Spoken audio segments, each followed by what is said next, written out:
Julle het vanoggend oorgegaan. Prys die Here, die aan die kant, dit gaan oor Ester. Want vanoggend wil ons kyk na die reddingsverhaal uit die Ou Testament en hoe God twee onverwagte helde gebruik, Ester en Mordegai, om 'n gemeenskap, 'n nasie te red, maar ook 'n bloedlyn te bewaar waaruit die ware verlosser sou kom. Is julle reg?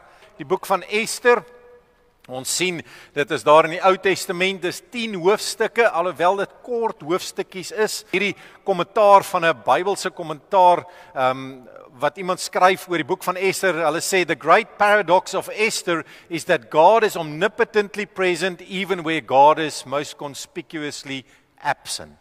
Hier is die interessante gedeelte van die boek van Ester, dat die naam van die Here word nie een keer in die boek gebruik nie. Het jy dit geweet?